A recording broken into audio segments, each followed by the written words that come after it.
Olá pessoal, bom dia, boa tarde, boa noite. Eu sou o professor Estevão Viana e aqui juntamente em parceria com o Vestibular Dragão do Maio Tiradentes Online, nós vamos conversar um pouco hoje sobre história e o assunto dentro da história que nós vamos analisar é o assunto documentos históricos. E nós vamos analisar um documento histórico muito específico, que é a charge.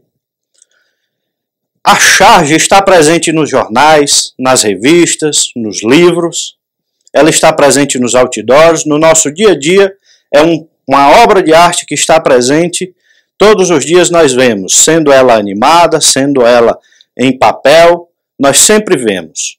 E hoje nós vamos analisá-la, porque ela é muito presente na prova do Enem. Chargistas famosos caem sempre no Enem, e outros chargistas pouco conhecidos, internacionais, mas sempre está presente. Por que que está presente? Porque tem um elemento de opinião na charge. A charge, esse nome charge vem do francês charger, que significa carga. E o que é essa carga? Essa carga é a opinião, é o humor, é o satírico, que está ali presente através do traço do artista. E nós vamos analisar, na prova de ciências humanas, o que nos interessa para entender, analisar, interpretar uma charge e acertar a questão e ficarmos mais inteligentes e mais entendendo melhor o nosso mundo, entendendo a subjetividade do artista expressa na opinião naquela obra de arte. Para analisar uma charge, é importante nós termos em mente o seguinte: primeiro, tem opinião. Segundo, tem humor. E terceiro, tem figuras de linguagem, tem elementos simbólicos que nós precisamos aprender para poder analisar o que aquele chargista, o que aquele artista falou. Para tanto, eu preciso entender o contexto histórico em que aquela charge foi produzida, preciso entender os elementos simbólicos e as figuras de linguagem que estão ali presentes, e por fim entender o que é que o artista deseja satirizar. Por isso que as charges são tão presentes, por exemplo, nos periódicos, e está tão presente nas provas do Enem, porque nós precisamos interpretá-la de uma determinada forma, para poder nós entendermos ela como um documento histórico. A matriz do Enem preza por isso, por analisar documentos históricos, porque é a ferramenta de trabalho do historiador, é o documento histórico, que é o vestígio do passado deixado pelos sujeitos históricos, que são todas as pessoas que produziram, que deixaram esse vestígio e que de alguma forma vai interessar ao historiador. Vamos analisar uma charge que eu trouxe, que caiu numa prova anterior do Enem, para a gente ver esses elementos que eu falei. Veja bem, essa charge que está aí na frente de vocês foi produzida em 1910, no contexto da implantação da rede telefônica no Brasil. O que era o Brasil em 1910? Era a Primeira República. O Brasil se tornou república em 1889. Em 1910, nós temos a Primeira República, que vai de 1889 até 1930. É o período da incipiente industrialização do Brasil. E nesse contexto de avanço, de crença no progresso e de industrialização, nós temos a implantação da rede telefônica no Brasil. E o artista fez essa charge justamente abordando a opinião dele sobre essa questão da implantação da rede telefônica no Brasil. Se nós prestarmos atenção, nós vamos ver que há uma figura de linguagem que é preponderante nessa charge, que é a metáfora. O Brasil está aí representado pela metáfora do índio. Esse índio é como se fosse o Brasil. Quantas vezes nós ouvimos terras tupiniquins, país tupiniquim, né? A metáfora do índio como a metáfora do Brasil. Se nós prestarmos atenção, esse índio está deitado. No braço dele, nós temos o Rio Grande. E na perna dele, nós temos o Amazonas. Ou no pé dele, temos o Amazonas. Né? O pé está representando o norte. E o Rio Grande aí é o Rio Grande do Sul. Ou seja, dos pés à cabeça. Os pés à cabeça sendo ligados pela rede telefônica. E o índio deitado numa posição de conforto. O artista querendo dizer o quê? Que a rede telefônica vai trazer conforto para o país. Não é verdade? E a metáfora do índio é a metáfora do país. Veja o que tem lá embaixo. Em breve, já poderá o Brasil esticar as canelas sem receio de não ser ouvido dos pés à cabeça.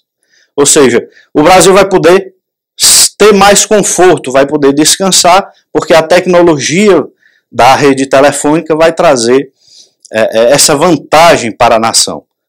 Quando você vai responder uma prova de ciências humanas no Enem, você tem que, primeiro de tudo, prestar atenção no que está posto no suporte, que no caso aqui o suporte é a charge. Preste muita atenção no que está na charge, no que está no suporte. Segunda coisa, abra mão dos seus preconceitos. Se você de alguma forma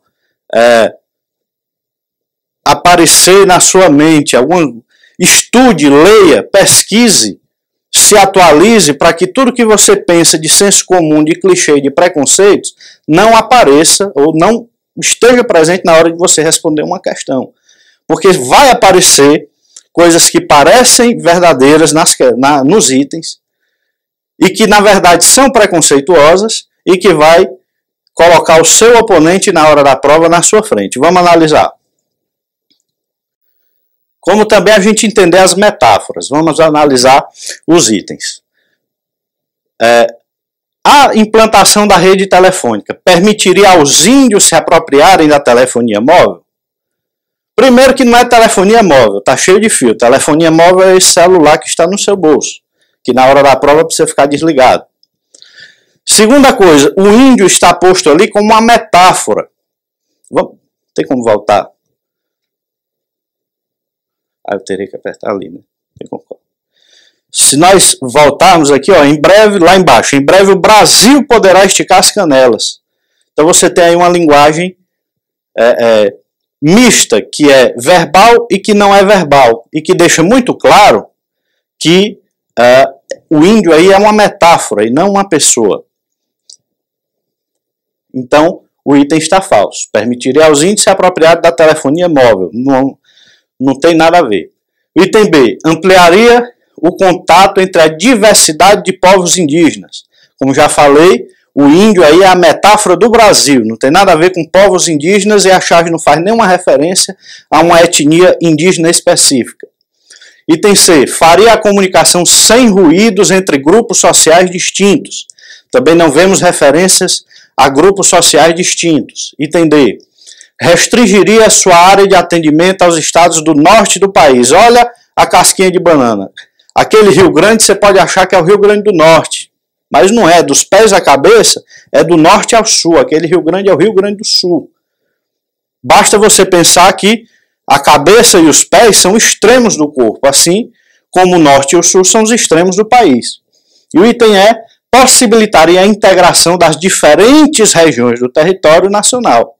Então a ideia no caso aí o artista quis fazer uma charge elogiosa, ou seja, nem sempre é uma crítica, é uma charge elogiosa ao fato de que o Brasil agora está entrando no orquestramento das nações através da linha telefônica. Então o item correto seria o item E de Estevão. Vamos analisar mais uma charge. Mudamos agora de contexto histórico. Não estamos mais em 1910, mas em 1932. Não estamos mais no Brasil, mas estamos na Índia. E o personagem retratado agora é Mahatma Gandhi, né, o grande libertador da Índia. O homem que encontrou um caminho de paz num mundo que só tinha conhecido a guerra, né? 1932, entre guerras, um mundo que tinha saído da Primeira Guerra Mundial, né, que estava no contexto de uma crise econômica enorme, que estourou nos Estados Unidos em 1929 e que arrastou a economia praticamente do mundo inteiro consigo, né? A Índia, nesse contexto, era uma colônia pertencente à Inglaterra. E Gandhi foi um homem que lutou para a independência da Índia, da Inglaterra, mas ele não queria uma independência revolucionária violenta, ele não queria a violência. O que ele queria era que a ação que levasse a Índia à independência fosse uma ação pautada na desobediência civil e no boicote aos interesses ingleses. Greves de fome, não comprar produtos ingleses, costurar as próprias roupas, tudo aquilo que cruzasse os braços, porque Gandhi dizia o seguinte: nós não podemos aceitar leis que firam a nossa consciência. Ainda que sejamos mortos, ainda que soframos violência, mas não vamos aceitar leis opressivas e não vamos imprimir a violência, porque num contexto de violência, o violento perde a razão. E Gandhi não queria a violência no seu contexto. Gandhi muitas vezes foi preso.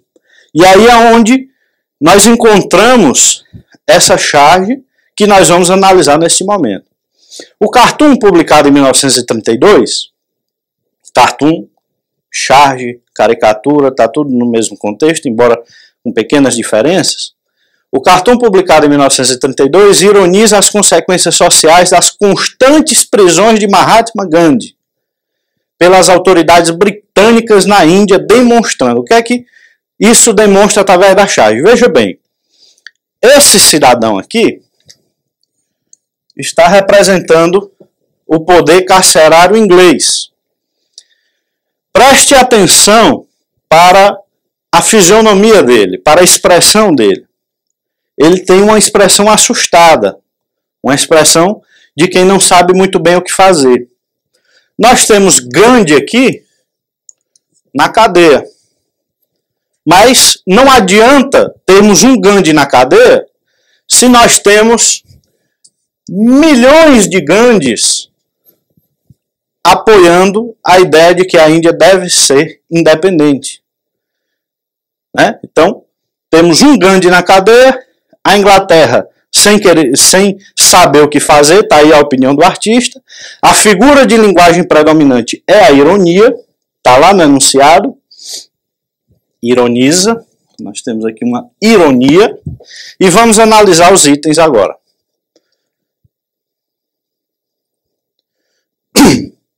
A ineficácia do sistema judiciário inglês no território indiano, não se tem referência a isso na charge, não se tem referência a um sistema judiciário. Né? O apoio da população hindu à prisão de Gandhi, o chargista também não quer dizer isso. Veja que os rostos daquela população é o mesmo rosto de Gandhi. Ou seja, temos milhões de seguidores de Gandhi. Então, não temos, o item está falso. O item C, o caráter violento das manifestações hindus frente à ação inglesa. Falei agora há pouco que a grande sacada de Gandhi foi a não violência. O item D, a impossibilidade de deter o movimento liderado por Gandhi. É impossível deter esse movimento de independência, porque enquanto nós temos o Gandhi na cadeia, temos milhões de seguidores de Gandhi, milhões de Gandhis, né? Somos milhões de Gandhis, somos todos Gandhi. É isso que o chargista quer passar. Então a resposta correta é o item D. Vamos analisar o item E, a gente já sabe que ele está falso, mas a indiferença das autoridades britânicas frente ao apelo popular hindu. Indiferença não, ele era com cara de assustado. A gente viu aquele carcereiro representando as autoridades, Ele está assustado. Então, com isso, espero ter contribuído para o aprendizado de vocês. Grande abraço e até a próxima.